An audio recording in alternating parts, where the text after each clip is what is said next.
Yeah. group and Okay. Well, welcome everyone. It is 3:31. We are going to get started today's session.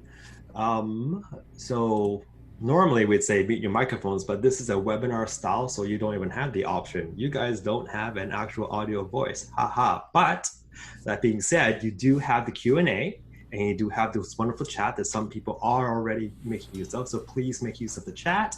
We'll be monitoring it and the Q&A as well for myself to feed up to the panelists. So before we get started, I'm going to invite Chris up to say a few words about something cool. Hi there, everybody out in Zoomland. So we've got kind of an exciting announcement this week at Tourism Burnaby. We launched our very first and only merch store. So I'll just kind of share my screen with you here. And the reason why I'm here plugging this is we're actually going to be raising some money for some really great charities in town. So if you go to the Tourism Burnaby .com website and go to the store tab up at the top, you can take a look. We've got 3 designs up so far, and we're going to be adding another 2 or 3 this next week. But basically, you have the opportunity to show some Burnaby pride. We've got the Playground of the Gods for those of you up at SFU. I've got Burnaby Heights to show your pride for Burnaby North. And if you want to go old school hipster, we've got the old Telus building up at the corner of Kingsway and Boundary as well up there. And as I mentioned, we'll have a couple more in the coming week or so.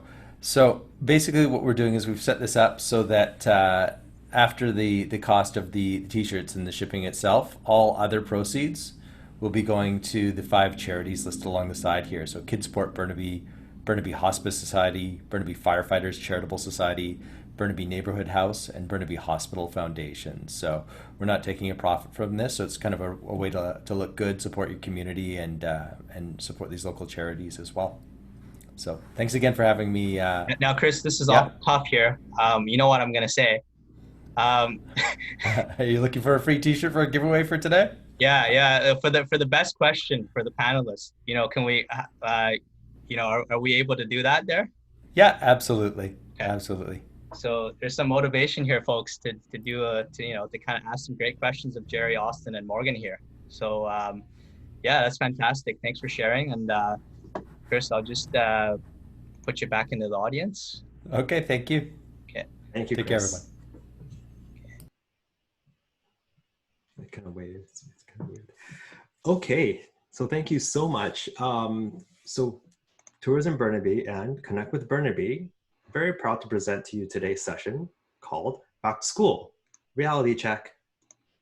A little bit about really quickly, I just want to make a special note that with Connect with Burnaby, we have added Maria Bushman has joined us, and she is fantastic to help us do some coordinating and basically kind of help out with our leadership and be able to bring some focus to our already very focused group.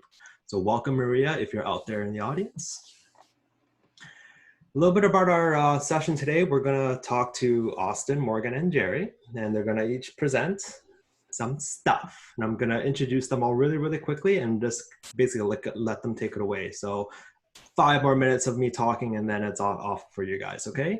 So Austin graduated from Moscrop Secondary School and he's supposed to be attending UCLA in the fall, majoring psychology. That's fantastic. I'm not going to say too much more because he has a bunch of stuff and I was going to give it all away, but thank you, Austin. Welcome. Morgan does lots of stuff. She's a proud BCIT graduate. She is a leader, whether she's serving as director of sales and marketing in the arts community. And as well, she just told us that she's now doing a doctorate. And she is, I believe you are, oh yeah, you also taught in the marketing management department from 2015 to 2020. So on top of all that, you're just juggling all kinds of stuff. So really excited to hear your perspective of things. Jerry is from Pacific Blue Cross, and he likes to help people and organizations. I mean, he's the guy to go to, right? Oh, Jerry. He provides strategic innovation direction as a director of human resources. So formally, that he's the director of human resources at Pacific Blue Cross. I do want to acknowledge that that is not an easy role. He leads organization and best practices for talent acquisition, labor relations, ability management, HR technology, and total rewards over the past 3.5 years. That sounds like a huge portfolio. I'm interested to hear what else you have to tell us too. So with that, I'm going to hand it off to, who did I say first? Jerry first. Jerry first to take us through everything that's going on in your presentation. Thank you. Yeah, thank you for inviting me. You know, for myself, a resident of Burnaby and in North Burnaby, and I saw that picture of Burnaby Heights. I definitely need to get one of those T-shirts as well too. So, so I'm glad to support the Burnaby community here as well. You know, I think for Pacific Blue Cross in this topic with regards to the back to school reality, you know, obviously from an employee-employer perspective, you know, there's things that as an employer, especially at our size, because we have about 750 employees in our organization. And, you know, so you know, there's things that we want to do for our staff and support them through, you know, these difficult times as well too. And, you know, back to school reality is one challenge. There's a number of other challenges, which I won't get into today with what we're dealing with today. But, you know, obviously this is probably one of the more frequent ones that do come up within our organization. You know, the one thing about Pacific Blue Cross, we are a unionized environment, but we have a very collaborative union that we work with as well too. And, you know, being an insurance carrier, you know that our employees are well taken care of in terms of benefits and whatnot. And so, you know, some of the things that we had pre-pandemic has kind of carried forward and has provided us as an advantage going into what we're going to deal with right now. So, you know, our staff have a lot of flexibility. Those who are non-scheduled, they have a lot of flexibility in terms of the fact that they can work up to 35, they work a minimum 35 hours a week within a Monday to Friday period. So they can kind of pick and choose what hours they want to work. So if you're a parent and you're dealing with kids going back to school, you know, as long as you're working the little core hours that we've got set in the collective agreement, they really can work at any time between 6 a.m. to 6 p.m. And they can spread that time out throughout the day, or they can spread it out throughout the week as well too, because we know that some parents have chosen to, you know, to homeschool, and they're not prepared to send their kids back to school. So, so we recognize that, and you know, we've got ways to adapt. And you know, I think the month of June, when kids went back to school part-time, that was sort of a dry run for PBC to go through. And, you know, we're really proud to say that, you know, through that 1 month period, really out of, you know, 750 employees that we have, and, you know, predominantly a lot of our folks are kind of in that Gen X area, maybe, you know, who have young kids. The fact that, well, I think we only had probably just one case where we had to deal with on a case by case where we needed to make some exceptions for that individual. But for the most part, the way that organization is set up allows our parents to deal with the reality of kids going to school and whatnot. So, so, you know, really good in terms of that perspective. And now we're kind of planning for what the long-term plan is going to look like, because our organization was never a work from home, work from office, or a blended office approach before. So when the pandemic hit, 750 employees had to start to work from home. And you can imagine all the equipment that we had to get set up for each individual. We did it within a 2-week time frame. So it was really good to, I think it was a proud moment for our IT group to be able to get that done in a very short period of time. So, so Adrian, I don't know if you want me to go into the next aspect in terms of sort of how we're adapting now and what we're looking to adapt in the future. Do you want to save that for later? I would love for you to, yeah. Okay, sure. So I do have something quickly to share with the group here in terms of sort of what we've kind of gone through here. And, and I promise it's not going to take that long. It's like 5 slides at the very most here. But I think what's really important as we started to deal with the pandemic and now kind of figuring out what the long-term journey is going to look like, it's really important that as an organization, any sort of initiative, any sort of thing that we embark, that it's rooted in guiding principles. And so we always start with guiding principles and develop guiding principles and make sure everyone's aligned to these guiding principles. And really, the 4 guiding principles that we have here is to protect our employees, protect our brand, protect our business, and protect our customers, which we call them and refer to them as members. So every decision that we make, every policy that we develop, every protocol that we create, every signage that we do, does it refer back to one of these guiding principles? And I think that's really important as we started this journey through, this new normal that we had to go through. So that was the guiding principles. And so what we did here, and I won't go through this in great detail, but I think just to kind of give you an idea in terms of how we kind of prepared our office and our organization through this pandemic, and what we did to adapt and what we're doing to adapt, further adapt in the future here. So when the middle of March happened, and I think even before that, before the province declared, the state of emergency and all that, like we had already done some work within the office when staff were still in the office. We increased our cleaning services. We made sure that a lot of the highly touched areas were cleaned on a frequent basis. We reminded staff about personal hygiene, so we had a lot of signage on that as well too. And it's a change. It's a significant change that people were going through, and we needed to start to go down the path of educating our staff. And when the middle of March happened, like I said, about 750, 800 employees exited the building and started to work from home right after, immediately after. But we were deemed essential services under the BC government's plan. So we did have a small crew in the office. We called it the skeleton crew in the office, just to kind of keep the lights on and just kind of manage some of the day-to-day that came in. And so, we had a small crew, but what we wanted to do was align to the BC Restart Plan. And as you can see here, what the BC Restart Plan in the blue bar is sort of that sort of time frame. So we wanted to similarly match that, but also be behind it as well too, because we wanted to see how the BC Restart Plan was going to happen before we kind of took our next steps. And so we knew at some point, once the province started to open up again, dentists started to take patients again, physio, chiro, massage clinics start to open up, optometry clinics start to come up. So when that work started to happen again, more claims and more calls started to ramp up. And so we started to see, obviously, a climb of work coming back. And so, we also wanted to listen to our people, because that was really important. And again, like I said, it's one of our guiding principles. And so by listening to our people, we did a survey. We surveyed every single employee and to understand what their preference was, whether they wanted to work from home or work from the office. And we also wanted to learn what were some of the challenges that they're facing if they're working from home. So it could have been, our topic today about, just back to school reality. It could have been elder care. It could be their own health. It could be other reasons as well too. And so the purpose of the survey that we sent was to find out how many people actually really wanted to work in the office.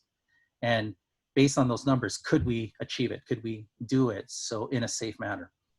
And so basically what ended up happening was we had probably about, in total, about 120 employees out of our 750, 800 employees that wanted to return back into the office for a variety of reasons.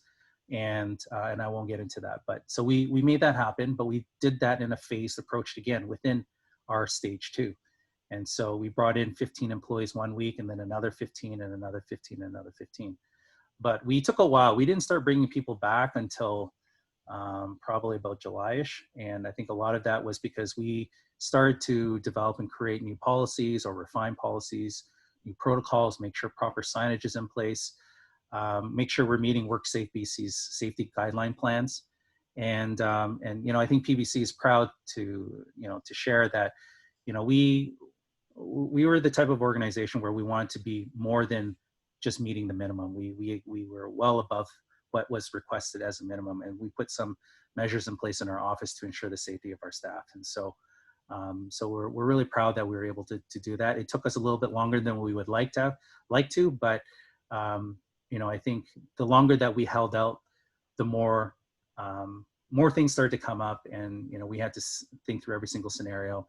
And now we're at a point now where we can safely say that we have a little bit more staff in the office. I think we have about 120 employees in the office today right now, and that's been going really well. And we'll see what ends up happening in September. We think that we may increase another 25, 30 employees into the office if needed, and we have that wiggle room if we need to trigger that. But on the most part, we like to keep the same numbers as we have all the way through to the end of the year. So, one of the things we did was prepare the office, like I mentioned. And then what we did next is prepare the processes that we had to deal with. So which is, dealing with protocols, policies, signages, checklists, training, change management, all that kind of stuff. And then preparing the people. Obviously, we needed to train all of our staff to understand what it's like to wear a mask in the office, to practice social distancing, to follow all the signage that's in the office, making sure when you go into the washroom that you respect the occupancy number of people going into the washroom, or not having any meetings in the office, and that you're using and utilizing technology like Zoom or Skype to do such things. And every employee had to go through a training e-learning module before coming back to the office. And there was an acknowledgement form that they had to sign off on as well, to ensure that they've read all the policies and that they abide by all the policies as well. So we wanted to prepare the people, and the people had to invest some of their time to make sure that they understand what it's going to take for them to return back to the office. What the future is going to look like is, I guess, how Premier Oregon always calls it as the new normal. And so what we're looking at is how are we going to build our new culture North Star? And so we're sort of in the works right now as we speak to figure out what that long-term plans look like. Right now, currently in our office, you either can 100% work from home or 100% work from the office. There's no hoteling, there's no blended approach right now, because we want to limit the number of ins and outs in the office, again, for the safety of our staff members.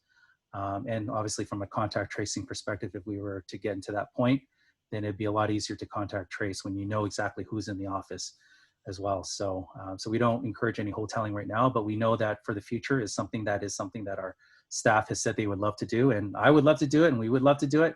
But we got to make sure we do it in a safe manner and that we're following our guiding principles at the end of the day. So that's pretty much it. Hopefully I didn't take too much time, Adrian, but that's sort of BBC's approach.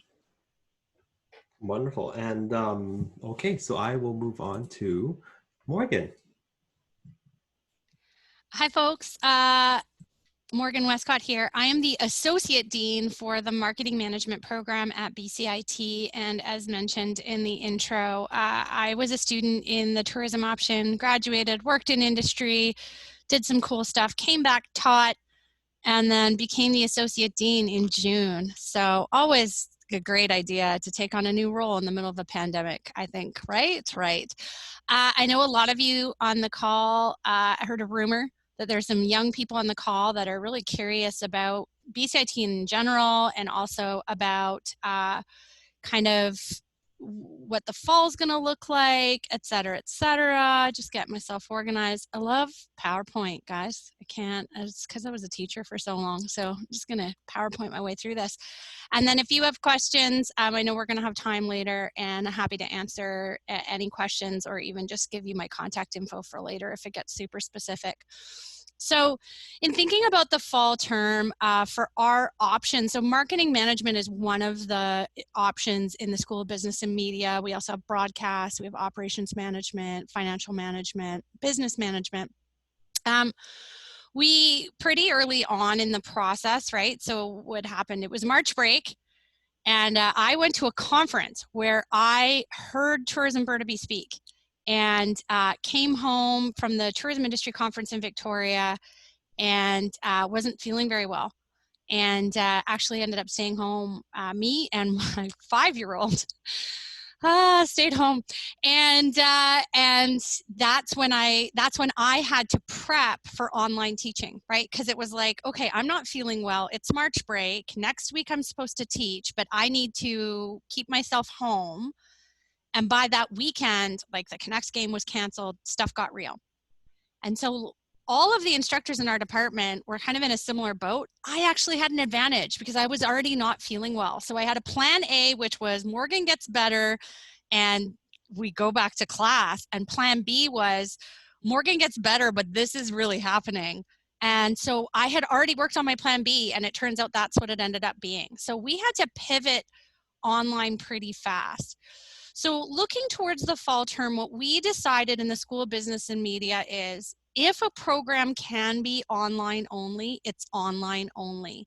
So there's very few exceptions where in the School of Business and Media, they need to be on campus. And those are our broadcast students. They're learning how to do stuff like this and be TV journalists, and they need a lot of equipment for that. In the courses where they need that equipment, they're doing all kinds of safety precautions. The rest of us are staying completely off campus so we can give space to the programs that really need the space. And BCIT is huge, right? So we've got carpentry, we've got people working on cars. Like, you can't do that stuff virtually. So they've been having classes, and our plan for the rest of us is to stay out of their way, right?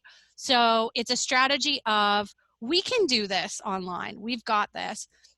And the challenge for us for this fall, I'm going to tell you a little bit about what BCIT is like in our full-time studies. So BCIT has part-time studies. That's choose your own adventure. Also very cool.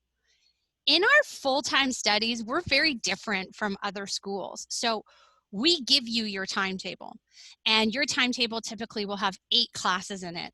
And I'm just going to show you some things that our students have said about BCIT. I mean, at the end of the day, BCIT, we're all such nuts about BCIT, is because you go to BCIT and you're going to get a job that you like, hopefully, right? That's sort of what we're geared towards.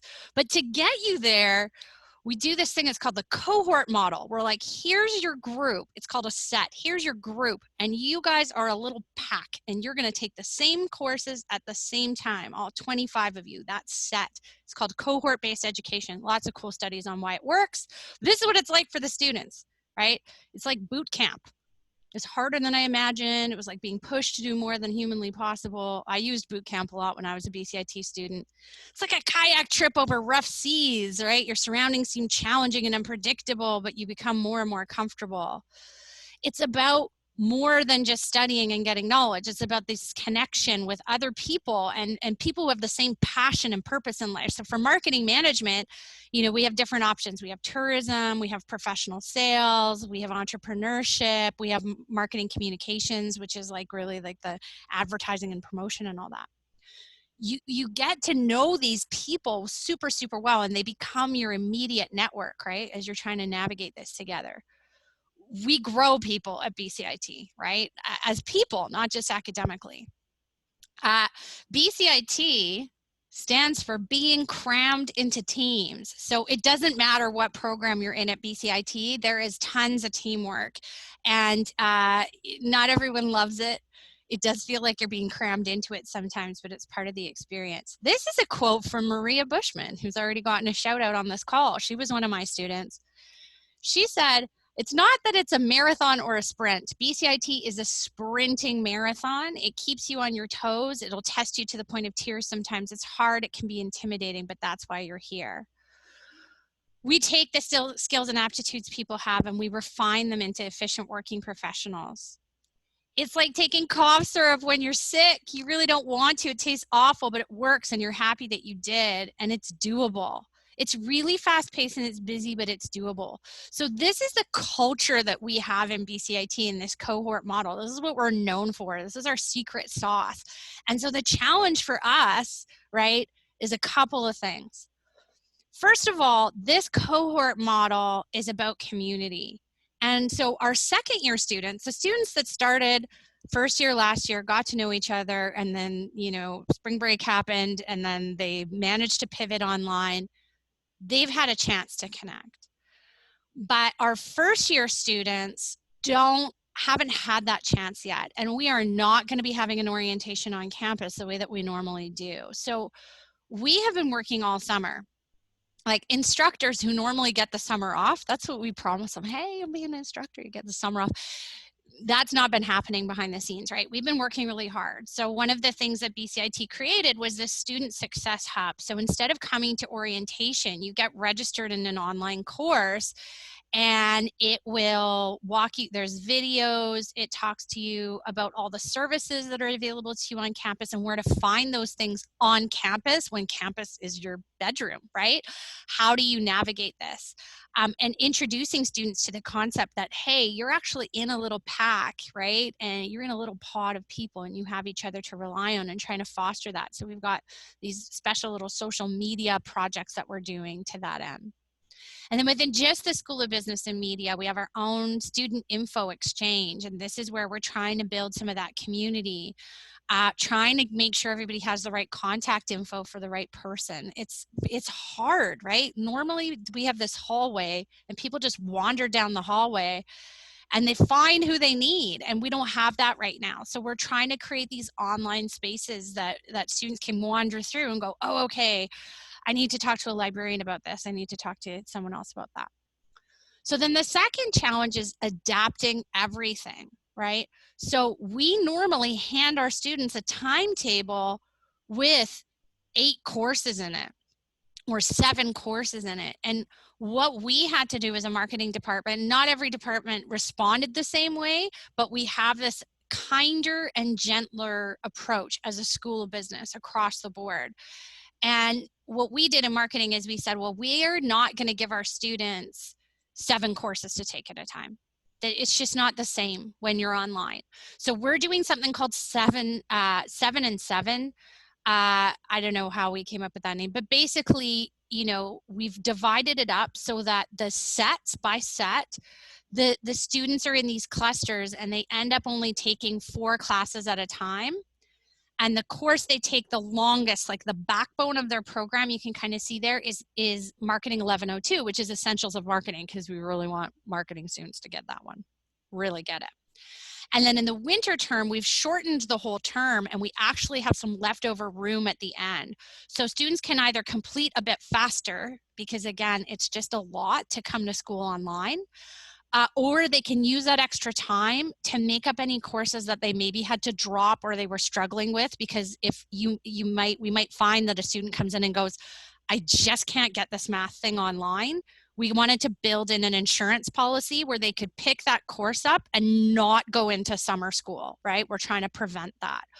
So the other things that our instructors are doing is they're not just taking their class and putting it online, they're redesigning their courses. So instead of major assignments, they're carving it up into little assignments that you can do so that you can kind of stay on track a bit easier. We're not having exam weeks, right? And we're pushing back on instructors and saying like, can't do a 2-hour online exam. You're gonna have to take that and make it into little quizzes so that the students can follow along. So we're providing resources to our instructors. We have to teach our teachers how to teach online. And that's what a lot of this summer has been about. So our faculty, our instructors are getting enrolled into courses as well, where they're learning how to become better instructors online. And then a lot of the resources that we've already had online, we're making better, I would say. So we have a Timetables website that's always been kind of nicer than the way that your timetable gets served up otherwise. And this got redesigned so that it's even easier to use. Anywhere that we can make something easier and smoother, we're doing our darndest. We also created this BYOD, bring your own device. So we're trying to tell students like, this is exactly how you set up for term so that they know what to expect so that they can kind of build their own classroom environment the best they can. Lots more resources available on a very special website created for tech help.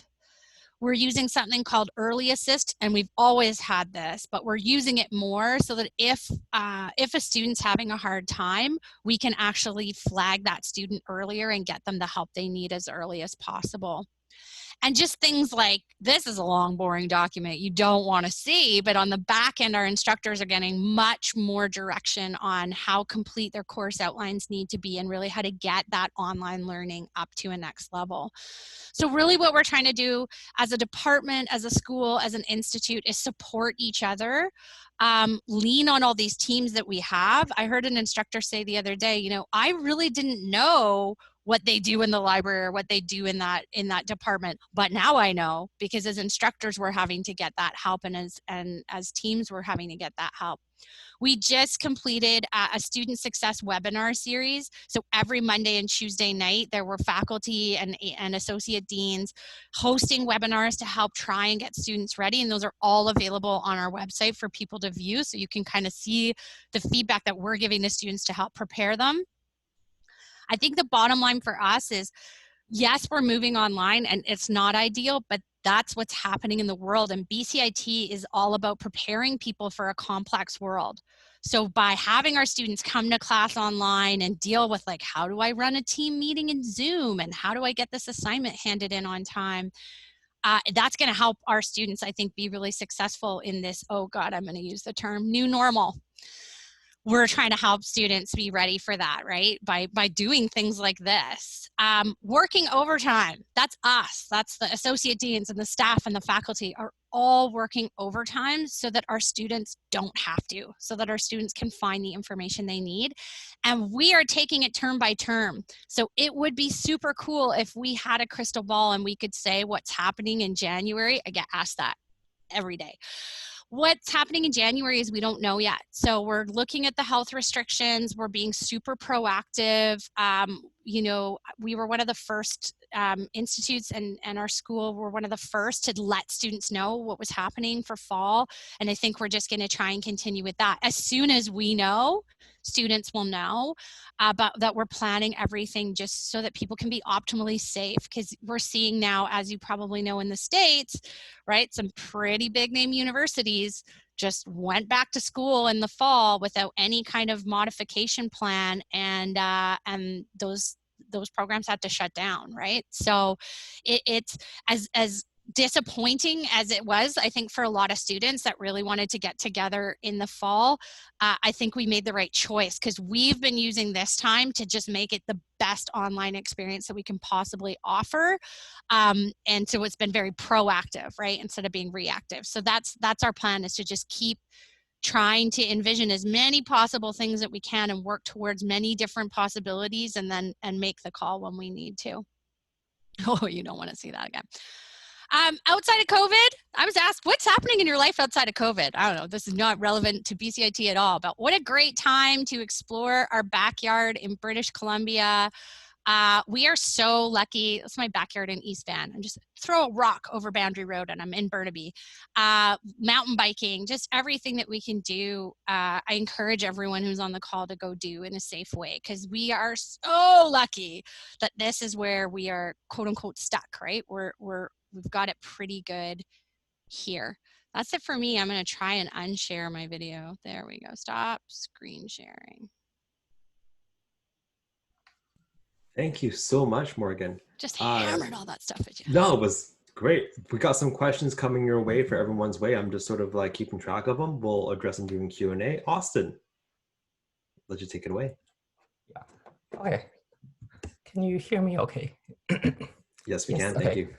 Yeah. Okay. So thank you it's really nice to hear how the corporate and the higher education sections, how they're adapting to these changes. Like, personally for me, it just feels comforting just to know that these institutions, they're making changes to support us.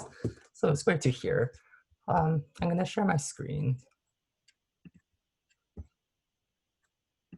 Yeah, so as Adrian mentioned before, so my name is Austin. I recently graduated from Mosscrop Secondary, and I'm going to UCLA in the fall, although not physically.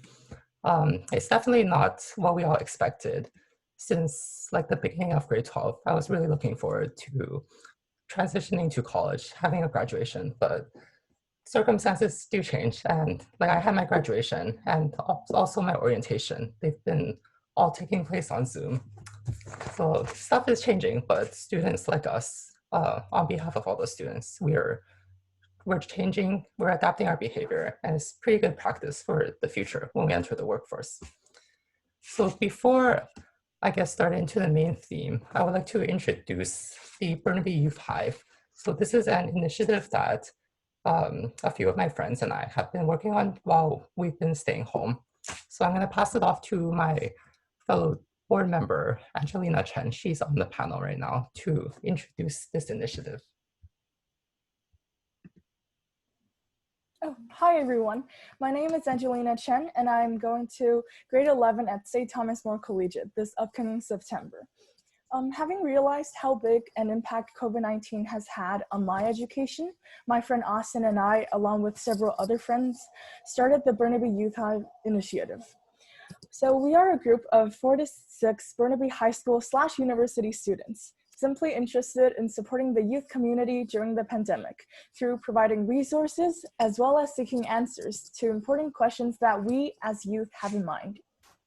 At first, we focused our initiative on getting factual information from politicians regarding government efforts during COVID-19. We've already hosted 3 successful virtual youth town halls on Zoom, featuring Burnaby MLAs and MPs such as Jagmeet Singh, Peter Julian, Katrina Chen, and more. We also hope to create a resource that can be accessible by students, teachers, and parents regarding the new norm. Thank you. Yeah, thank you, Angelina. And we also would like to extend our thanks to Tourism Burnaby, who has been supporting us. Without your support from the community engagement aspect, we couldn't have shaped our initiative to how it is today. So thank you very much. So I'm gonna get started talking about my personal experiences, sort of, with this transition to online learning. And just for all the attendees, normally when we do our Zoom calls, they're called buzz hours for the Zoom calls that we do in our organization. We like to keep it really engaged. And so basically, if you have any questions, feel free to type them into the Q&A box. I can answer them spontaneously or at the end.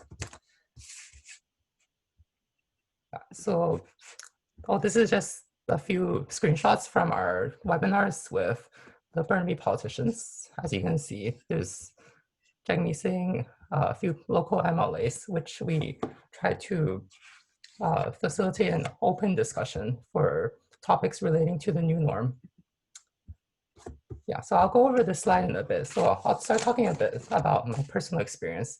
So actually last week, I started a summer session at UCLA. So I'm actually starting online courses. Had my first midterm already, online exams, very different experience. And there's many changes that have been impacting the quality of education and also staying motivated to be active in the learning process. Those are 2 main themes that I want to cover today. Starting off with the motivation aspect. In March and April, so all the crisis is beginning to take shape, right, in these 2 months. We've noticed that many high school students, especially in the transitioning grades, like grade 7 to grade 8, grade 12 to post-secondary, it's been completely, there hasn't been much clarity at all in these past 5 months. From personal experience, when I found out that I got accepted to a few US universities, I was really in a dilemma between choosing to go to the States or staying local because of the COVID-19 pandemic. It took me a long time to decide between these two schools. And other than that, after I decided to accept my offer to UCLA, it's been basically changes every week. Like some weeks I was pretty adamant on flying down there in the fall. But then, as everyone knows, the States is not doing too well, especially in Los Angeles. So now I'll be staying home for the entire year, likely, until the next academic year. So next year, 2021, October, which completely changed my plans. And I'm starting to realize the reality of this, because staying at home, paying these really high international tuition as well, only getting the experience of learning on Zoom. It's been 5 to 6 hours of Zoom for me each day. It's not only the academics that are getting impacted, but the other aspects of university life, the social life, student organizations, building positive rapport with your professors and fellow classmates. All of that I've been finding really difficult to accomplish in the past few weeks during my online classes. For example, during the office hours with professors, it's been really difficult to have casual and spontaneous conversations with the professor. And although there's a lot of resources that are created to support these students who may be having trouble, I found many of them, they haven't really been as helpful and accommodating as I would expect. And also, so just on the screen right here, I'll quickly go over. These are a few concerns that I've gathered from my friends in a short survey. As you can see, there seems to be a common theme between this in all of these comments. Many of them is the social aspect, but also simply the people, because like with social distancing, like I'll repeat it again, but it's really hard to build meaningful networks and have meaningful conversations with your peers and professors in this setting. So that sort of transitions into the next theme, which is the value of education. Because right now, my entire year staying 1/4 of my education at home, I'm starting to question, is it still worth these high tuition fees to simply have staying home in my room? My room is now my dorm room. Not being able to experience what was previously the previous worth of university, not being able to experience that. And then I know some people have questions about the tuition that we can go over later. I'll transition to Angelina relating to the quality of education. I think she has a few statistics that she would like to share about the value of education, how that's changing in the new norm.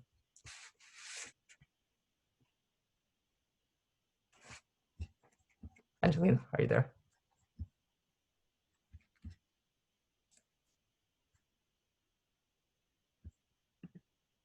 Angelina?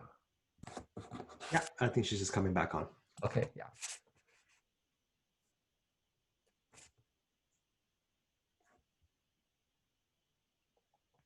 Yeah, so there's a few statistics regarding the value of education. Like now everyone's asking, not only the students, but also parents, even some teachers, like some of my teachers have been reaching out to me asking, how am I doing? How's your transition going? So Angelina, would you like to share? Can you hear me? Okay, wonderful. Yes, Austin, I can definitely relate. And this is also my personal concern as I will be graduating high school in 2 years. And I'm currently very worried about my post-secondary education. I am confused, like most of my peers actually, about not only the motivation to keep studying, but also like the future quality of education as a whole, about whether it is still worth it, especially financially, to attend universities, or should youth simply join the workforce directly after high school. I do understand that today's topic is back to school and education. And one major concern that not only me, but all students have is whether online/hybrid education would still be worth it amid sky-high university tuition fees. If you think about it, university has become the most expensive streaming service, more than Netflix, Disney, Crave, and Pix TV combined. Why do I say this?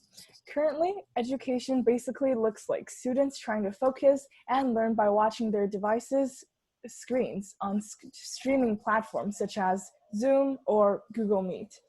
To pay for all the streaming services combined, like Netflix, Disney, and all that good stuff, only adds up to approximately $100 Canadian per month. However, for US university streaming services on platforms like Zoom can cost international students about $5,250 US a month, compared to Canadian universities that cost roughly $593 per month for a domestic student and double for an international student. The value of universities seems to have decreased and downgraded even so much now that in the past that we now start to doubt whether we should actually actively go seek a university education as people typically tell us to. University graduates are now forced to work quicker and harder as they start working in the real society, as they step into the workforce. Also, can you imagine 4 years behind those who do not choose to seek post-secondary education and roughly $25,000 in debt for these university graduates? Unlike people who've lost their jobs on a temporary basis, the real problem, I feel like, lies with people like me who will be trying to get into the workforce, like start finding a job and start seeking work experience with burdens on both time and financial debt, especially now since we have so few opportunities for volunteering and both for like internships and work opportunities. So now it's really doubtful times whether even a university education will still be worth it. Yeah, like Angelina mentioned, the tuition, the tuition fees, sort of the decrease in the previously considered value of education, it sort of puts me in it's a really awkward position because I'm not sure if I made the right choice now that everything is changing. But also we don't know what the new normal is, right? It's not like Morgan mentioned, the crystal ball. We're still figuring out the new norm. Angelina brought up a few points that I want to continue on. So the aspect of internships and community engagement. So regarding that, I know a few friends, they have many, many concerns about getting internships, not only internships, just community experience, since to be a competitive performer in society, it's preferred that people have community experience, right? Like in public schools in Burnaby, we have the volunteer requirement, which that's another thing that we're not really clear about yet, right? But just the idea that this generation right now, grade 10s, grade 11s, grade 12s, first year, second year university students, they don't have the same access to community events that they can volunteer at, gain meaningful networks with community leaders, also gain the work experience. That's something that many of us are really concerned about, especially if this COVID crisis continues. We don't know how long it's going to be, right? Everyone's in this state of confusion, which leads to them not being motivated to seek these opportunities themselves. So relating that back to Burnaby Youth Hive, that's something that we hope to become a platform for comfort, like addressing this concern, bridging the connections between youth and community leaders. Many students, they want the opportunities right now. They're very eagerly longing for any volunteer opportunities, online or in person, that they can snatch onto. But the problem is there aren't any. And even with the recent scandal, the CSSG, it's not only the lack of opportunities that leaves an impact on them, but also the mental aspect, because with this scandal, many students are just interpreting it as the government doesn't really, not really considering youth to the best of what they should be, like up to their expectations, especially with the scandal. Yeah, so these two challenges, like finding the value of remote education, navigating learning in ambiguous time, these two are sort of the overarching themes of what I just talked about. And I know I saw a question in the Q&A, any advice that I have for like grade 12 students doing online learning. So to all the students out there, online learning is definitely not ideal. There's lots of barriers to active learning process, like the discussion is not as spontaneous as before. But if I could give three adjectives to frame your mindset in the new online learning environment, it would be to be more resourceful. So in my personal experience, basically just directly emailing the professor, trying to replicate the same experience. This will be different for every person, but being resourceful, trying to find stuff that makes you intrinsically motivated, especially now with all the decrease in motivation. It's important for people to cling on to stuff that really genuinely interests them. And finally is to have a growth mindset and focus on what you can control right now, but also start planning for when this crisis ends so that you can sort of have a head start when everything returns back to the new normal. So that would be my advice. Austin, so I am going to cut you off because we do have some questions we want to address too. But I do thank you for the thoroughness of your presentation thus far. I would definitely want to open up that we might want to share your slides out to some folks after the fact. But so thank you. We are going to move over to Q&A, and I know that some people have been pretty active into that in the Q&A, but there's a question for Jerry. If you're ready for it, Jerry, what are some key wins and initiatives that stand out in terms of your pandemic HR policies that you would recommend to other companies if they haven't done so already? Yeah, I think you need to think about ensuring that in a workplace you're providing clarity, so that people are following guidelines, protocols, policies, and whatnot. So some of the policies that we've had to either create or revise are, a lot of it is really interim basis and due to the pandemic. So we created an interim work from home policy and interim work from office policy. And those two were really important to help our staff understand sort of the clarity of what it means to work from home and what it means to work in the office, and what protocols and what things that they need to follow to ensure their safety and their peers' safety as well too. You know, we revised the fitness for work policy. So we developed a fitness for work policy when, I hate to say it, when cannabis became legalized.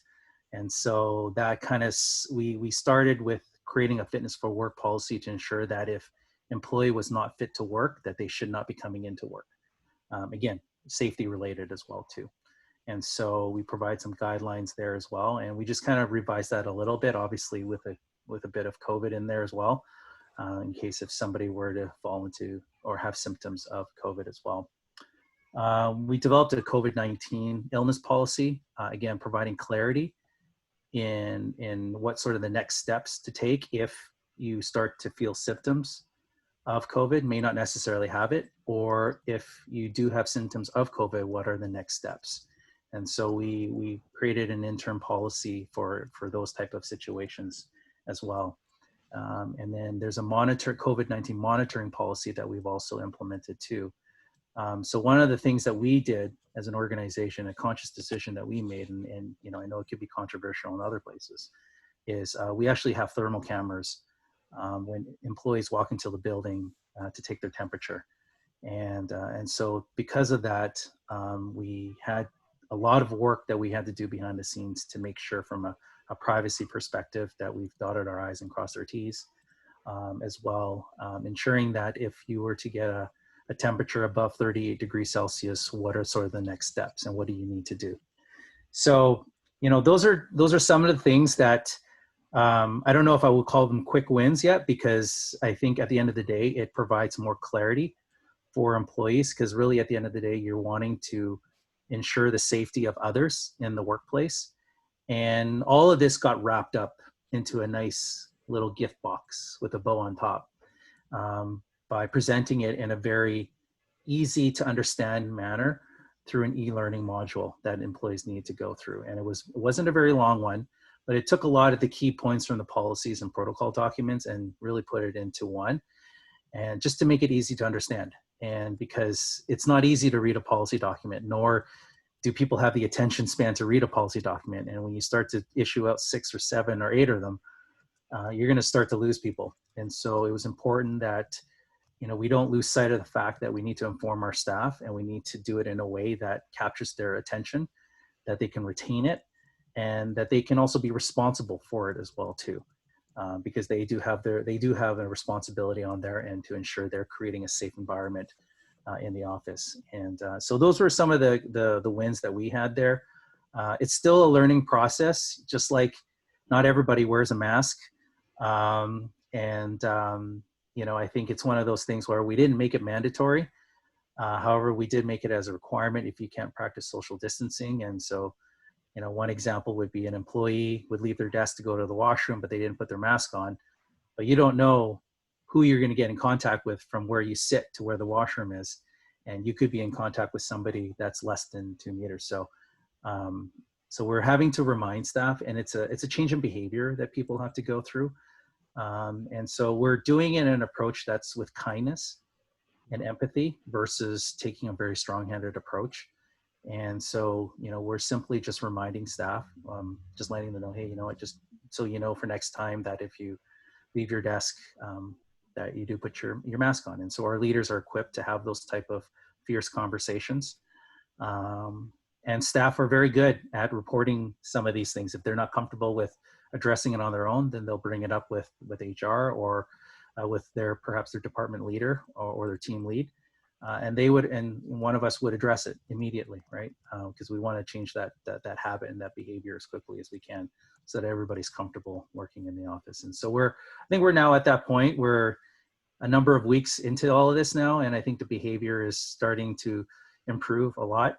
But I think, to answer your question in a long-winded way, that's what we did. But I think you really need to wrap it up in a way that captures your audience in a training format, whether it's probably an e-learning format, and do it in a way that's engaging, non-threatening, and in a way for people to retain information, because there's only so much you can retain at one time. So, but yeah.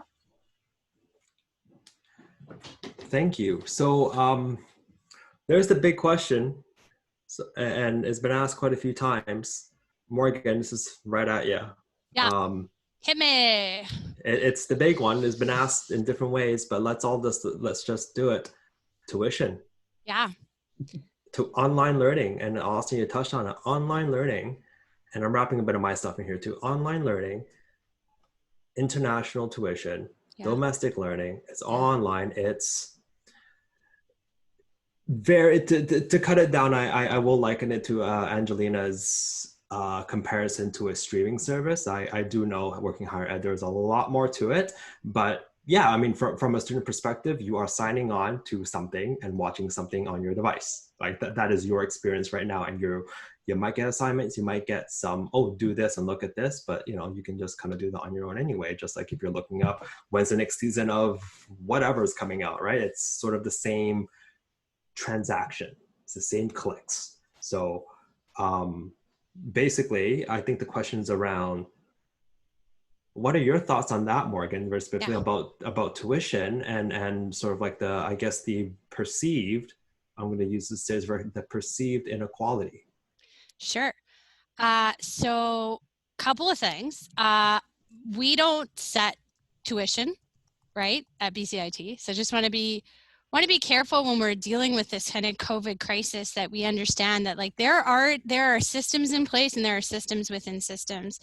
And some of those are able to be changed really quickly and some of them aren't. But I'm actually going to say that our experience that we're offering our students is not the same as streaming at all. And I would want our students to hold us and our instructors accountable for delivering more than that. So I can't speak to what other experiences that students have had. Even our students, when we went to the like, oh my goodness, this is happening mode of survival, then yeah, they were kind of getting this like, I don't know, watch this thing, hand in this assignment. Like we were really working on the fly. What we've spent months doing now is designing our courses so they're not that. So for example, I'll just take Essentials of Marketing, this marketing class that everyone has to take. It is a live class with an instructor. It is not the same as a pre-recorded, just push a button, watch it experience. There are some classes where some pieces of the content may be delivered. It's called asynchronously, right? Like pick and choose when you can and watch it. So the experience for the student, it's not the same, but you are going to be in a webinar with instructors. They are going to break you into small discussion groups with people from your class so that you get to interact with them. There's a high degree, to the extent that we can, of interactivity. And that's a lot of work to produce. And I would invite students that when you pay your tuition, if you feel like you're in a course and it is just push a button and wow, I could learn this from a YouTube video, to get on that instructor. The great thing about sets at BCIT, by the way, is you get a set rep and they're like your class president, and that would be the perfect person to bring that up with. And that set rep will talk to our first year program head if you're in first year, or the appropriate program head in second year, and say, hey, we're taking a class and it is it is YouTube videos. And that's not what we came here to do.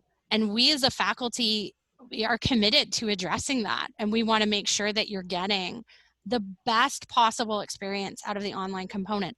And the instant that we're allowed and able to get back into class in a safe way, we'll do it. And our instructors are already thinking of cool ways that, like, maybe it's in a field and maybe we've got to keep refreshing the weather app to make it happen.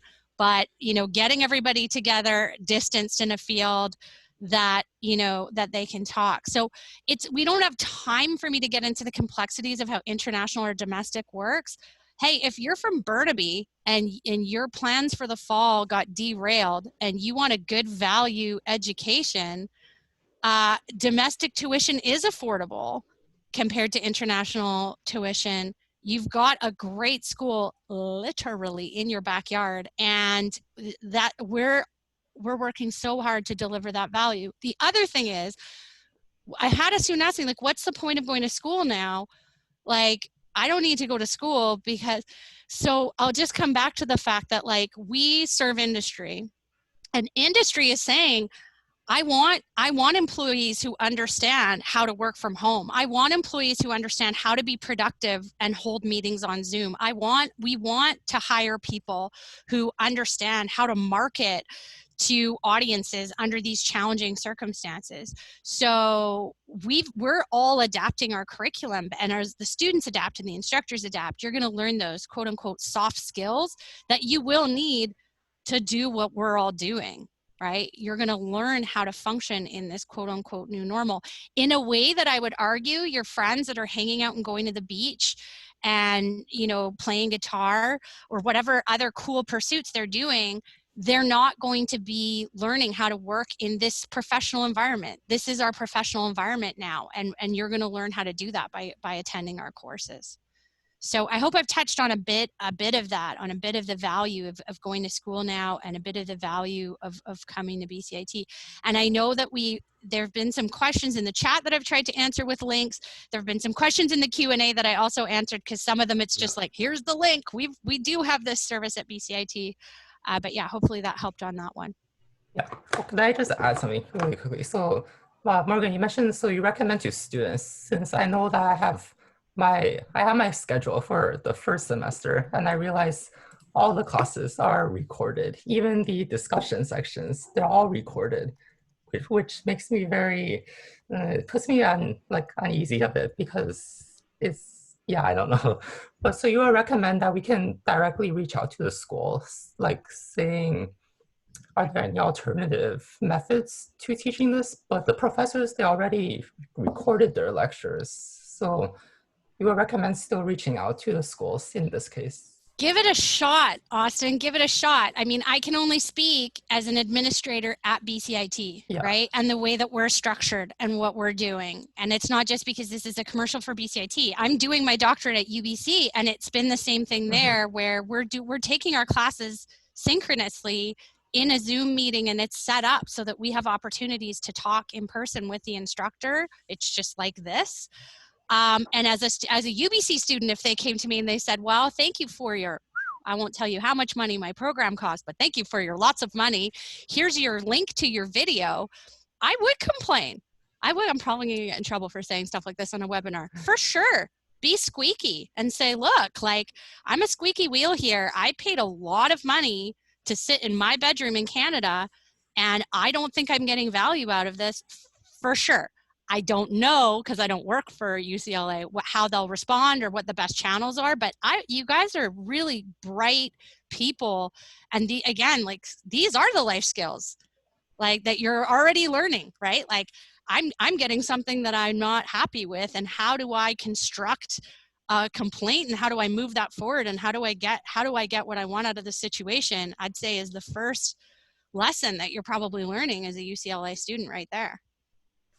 Yeah, I totally agree. So, like, also regarding the social aspect, like making new friends, like, this is really hard to replicate, but also to all the students out there, I recommend you also reach out to the school. Like, there should be some like RAs, residential advisors, these people who are managing the social life, since that's really hard to be replicated. especially if you're an international student going to another school with no one you know.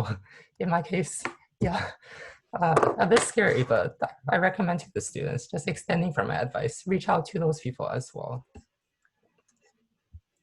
Thank you. So I do know we are 6 minutes over time. I do want to address one more question and then we are going to wrap it, but I will tease a couple things. One, we are planning on following up in our next Connect with Burnaby social hour.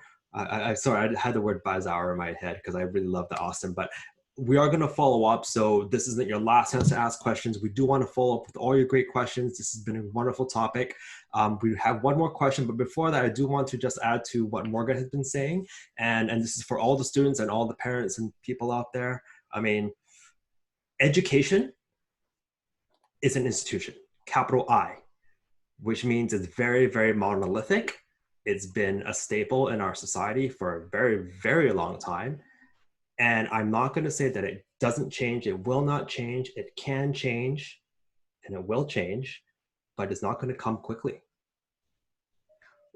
The rest of the world has responded and adapted to COVID and a pandemic incredibly quickly. Institutions, capital I again, banks, government, education, they're a lot slower because they're so huge. But they will have to change and those changes will happen. And it starts with you guys and us all coming in that voice saying all these things that don't make sense in this world. That's how change is going to happen. So I don't want you guys to walk away from here going, oh, it's all doom and gloom and nothing's going to change. I'm just going to pay my millions of dollars into tuition. Yeah, you probably are going to be for a bit, let's be honest, but it will change. The last question we do have is to Jerry. And that's when organizations would they feel more pressure to resume the corporate travel program within Canada, in your opinion? That's a very good question. And it's an internal struggle that we currently face today right now. Because you can imagine our sales organization are just chomping on the bit, wanting to get out and meet their clients and resume business as usual. For us right now, we've made the conscious decision that for any sort of conferences, travel, and things like that, we're not allowing staff to do that. And that, and obviously it's for safety reasons as well too, and it's a wait and see approach.